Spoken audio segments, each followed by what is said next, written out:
Nigerians. Today is a day of celebration and solemn reflection. It is the anniversary of the day Nigerians realized one of the most cherished of human desires, the desire for freedom. We, therefore, give thanks to and remember our founding fathers who labored so hard and sacrificed so much to build and bequeath to us this wonderful nation. It is our duty to consolidate this great legacy. On this 1st October date, and on the eve of the start of the general election cycle, we should do well to reflect on what bind us together and the great strength our diversity bestows on us. Ours is an ambitious nation, and as citizens, we have every right to look forward to the future with confidence and optimism, which are well-founded considering where we find ourselves today. There has been a steady improvement in the security situation in the Northeast. We remain committed to ending the crisis and make the Northeast safe for all. Our thoughts and prayers are always with the victims of Boko Haram's atrocities and their families. Beyond that, we know that the goals of the Boko Haram terrorists include capturing territories, destroying our democracy, and denying our children the right to education. We will not allow them to succeed. I want at this point to pay tribute to the men and women of our armed forces, the police, and other security and law enforcement agencies who have been working under the most difficult conditions to keep the country safe. In the process, many have made the supreme sacrifice. As their commander-in-chief, I assure these our gallant men and women that I will continue to empower them by deepening their professionalism and providing all the necessary force multipliers and enablers required for them to prevail on the field. I am looking into all reported cases of inadequacies in relation to their entitlements, their welfare, and those of their families. We are diversifying away from reliance on oil to increase manufacturing capacity, solid minerals development, and agriculture. Efforts are on course in the Niger Delta to clean up polluted lands, restore hopes of the youth in the region, and re-establish livelihoods, and strengthen their capacity to guarantee for themselves and for our country a brighter future. The age-long conflict between herders and farmers that was being exploited by those seeking to plant the seeds of discord and disunity amongst our people is being addressed decisively. We will sustain and continue to support the commendable efforts by all, including civil society organizations, local and state governments, and our traditional and religious leaders in finding durable solution to this problem. This being a transhuman issue, we are working with countries in our region that are also facing similar difficulties to complement our common efforts. In this context, I must warn that the perpetrators of murder and general mayhem in the name of defending or protecting herders or farmers will face the full wrath of the law.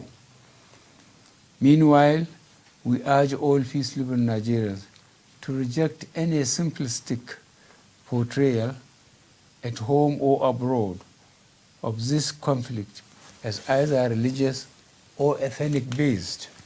We are one of the countries in the world most affected by environmental degradation as a consequence of climate change.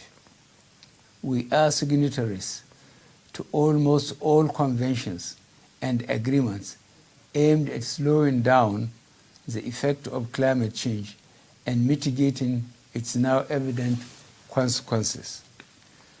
The consequences on lives and livelihoods of the shrinking of the Lake Chad and the pollution caused by oil exploitation activities alone make it mandatory on us to be at the forefront of the struggle for a safer and more sustainable environment. We will continue to mobilize international support for our efforts in this regard. We are making progress in the fight against corruption and recovery of stolen public funds and assets despite vicious and stiff resistance. The shameful past practice of the brazen theft of billions of naira is no more. Shady oil deals and public contracts that were never delivered have become things of the past. Consequently, and this is very evident across the country, we have done more with less in infrastructural developments. Roads, railways, major bridges, schools, energy and power, air and seaports, welfare of serving and retired personnel, both civilian and military, including payment of legacy debt such as pension areas, have been attended to. There is now an enabling environment for local and foreign investment in Nigeria. We are building a rules-based system, a level playing field that is free from fixers and intermediaries. This is the cornerstone to help genuine investors and honest consumers, and the platform that will allow for the real reforms that we intend to deliver over the coming years. We are gradually strengthening the economy with a stable naira and falling inflation rate. We are building an economy that is moving away from over-reliance on oil. Consequently, we have witnessed massive return to farms and seen bumper harvests despite recurrent floods across the country. These positive developments are the result of our collective pursuit of a common vision through hard work and dedication after the missed opportunities and disappointments that followed the return to democracy in 1999. At the forefront have always been our youth. They have been at the vanguard of the struggle for independence. They fought in the war to keep the country united. And it was they who kept alive the struggle for democracy and human rights in our country at times when these were at risk, especially following the June 12, 1993 election and the historic 2015 election process. Even today, our youth play a central role in Nigeria's continuing progress and developments in all fields of our national endeavor: technology, agriculture, mining, engineering, and especially the creative arts. Together, we are building a more diverse, inclusive, and self-reliant economy. In the past 3 years, we have introduced many policies and programs targeted at youth development and youth empowerment. We support the Not Too Young to Run legislation aimed at giving the youth greater say in our national politics and governance. The school feeding program in primary schools is aimed at encouraging enrollment and attendance. We are building on what we have already introduced to support schools and universities, to which funds have recently been released for upgrade of facilities, training programs for our entrepreneurs, and rehabilitation schemes for victims of terrorism and human trafficking. Fellow Nigerians, now we have in our hands technology that is a powerful tool that we can and should use for knowledge and understanding. As with other countries, we must also learn how to manage those tendencies that instead look to abuse new technologies to provoke passions and stir tensions. Never before have we faced such a challenge. We must all rise to the responsibility of shutting out those disruptive and corrosive forces that hide in today's world of social media.